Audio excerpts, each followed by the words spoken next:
What's up, everyone? Ever feel like you're completely invisible? Like you're putting in the work, dreaming big, but nobody even sees you standing there? We've all had moments where we feel overlooked and underestimated. But what happens when the quiet one in the corner ends up having the loudest success? This is a story for anyone who's ever been ignored, counted out, or made to feel like they don't belong.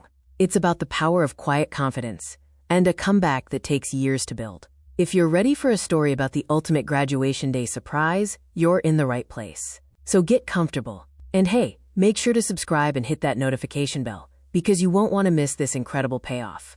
Let us know in the comments if you've ever had a moment where you proved everyone wrong. Now, let's dive in. The lecture hall smelled of old books, weak coffee, and the faint, cloying scent of ambition.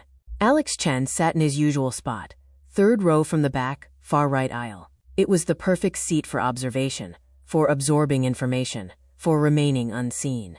He was a ghost in the bustling ecosystem of Western State University, a quiet presence everyone looked through, not at.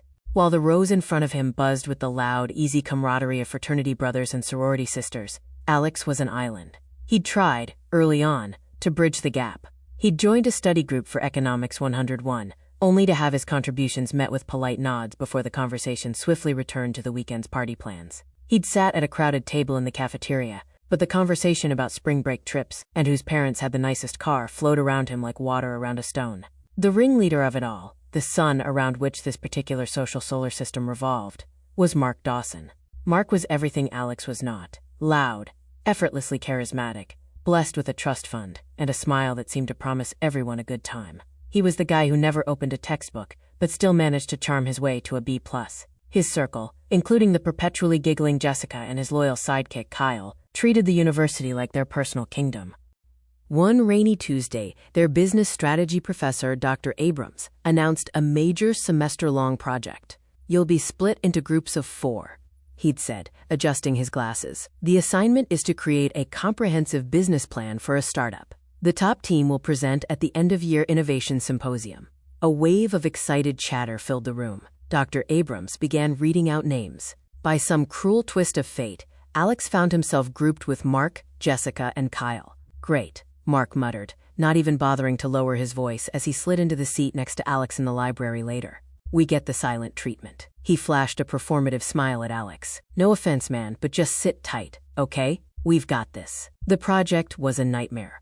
Alex, who had been coding since he was 14 and had a head full of intricate business models, saw 1,000 possibilities. He spent nights researching, building financial projections, and drafting a revolutionary plan for a peer-to-peer tech repair platform he called Fix It.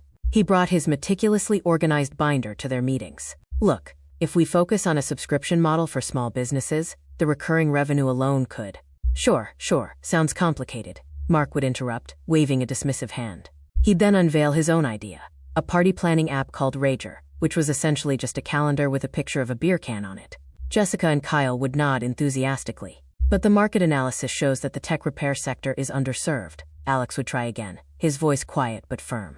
"Boring," Jessica would sing-song, examining her nails. "Who wants to think about broken phones when you can think about parties?" They took his research, his data, his painstakingly crafted spreadsheets, and clumsily tried to wedge them into the Rager concept. It was a square peg in a round hole, and they didn't seem to care. When Alex pointed out the flaws in their logic, Mark would just clap him on the back, a little too hard. "Relax, Chen. You think too much. We've got the presentation skills. You just did the homework. We'll give you a shout-out." The day of the symposium arrived. The auditorium was packed. Mark, dressed in a ridiculously expensive suit, took center stage. He was all flash and confidence, delivering a slick, empty presentation about Rager. He used Alex's data, presented it as his own, and received thunderous applause. Alex sat in the audience, his name never mentioned, his contribution erased. They came in second place, and Mark acted like they'd won the Nobel Prize. Afterward, as the group celebrated at a local bar, Alex approached them. "Hey guys, about the project." Mark turned, his arm slung around Jessica. "Hey, the quiet guy speaks? Look, man, we appreciate you running the numbers. It's not your fault. Your ideas were a little too niche." He laughed, and Kyle and Jessica joined in. "Don't take it so personally. This is just how the world works. The big dogs eat first." Alex just stood there, the noise of the bar fading into a dull roar in his ears. He wasn't even angry anymore. He was resolved. He turned and walked away, the sound of their laughter chasing him out the door. He was a ghost to them, and he finally accepted it. He stopped trying to be seen. He buried himself in his work, in his own projects, in the quiet certainty that he knew something they didn't. He graduated with honors, a line on a resume nobody saw, and disappeared from their world without a trace. 7 years is a long time. It's long enough for a seed of an idea to grow into a forest.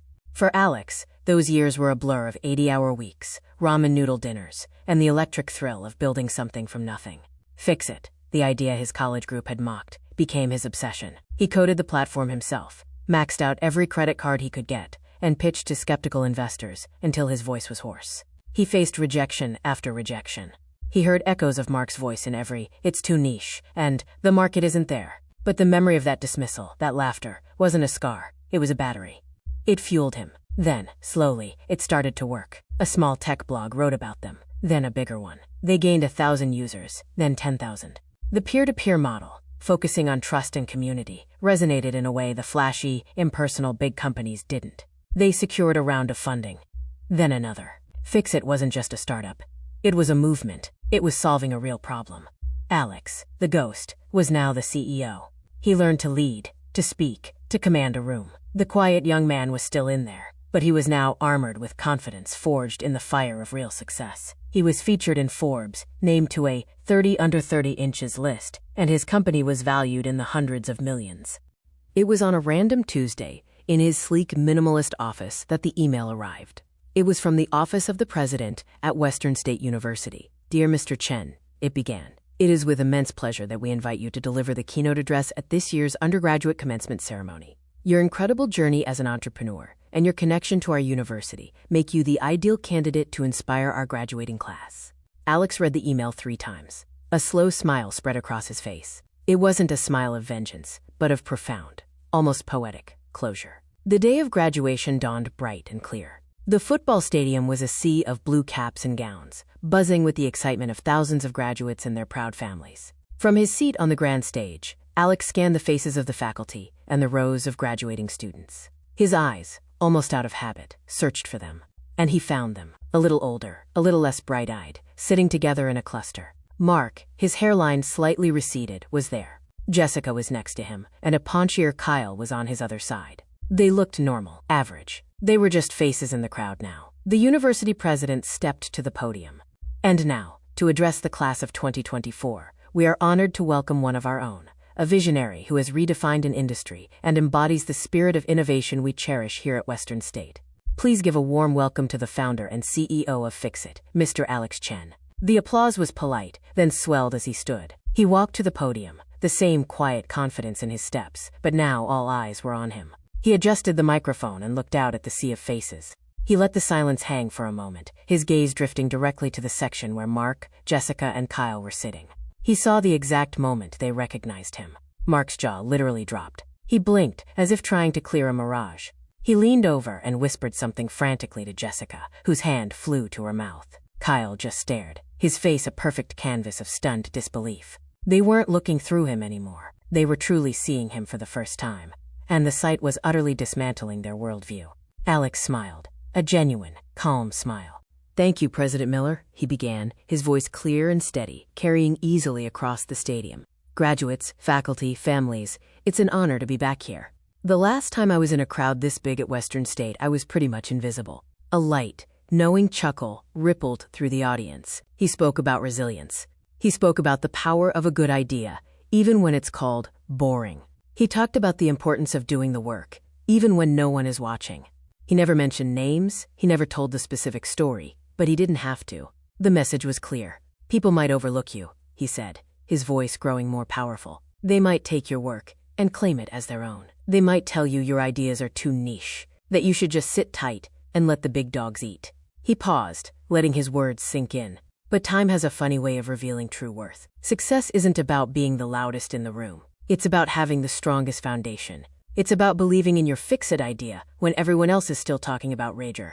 In the crowd, Mark flinched, as if he'd been struck. The color drained from his face. He couldn't hold Alex's gaze. He looked down at his hands, a lifetime of mediocre achievements, suddenly feeling incredibly small. Alex finished his speech to a roaring, standing ovation. As he left the stage, he didn't look back at his former classmates. He didn't need to. Their stunned, humbled faces were etched into his memory, a final, satisfying page in a chapter of his life that was now firmly closed. The ghost had finally materialized, not for revenge, but to show them what they had never been able to see. His worth had been there all along. They just had to wait for the world to point it out to them.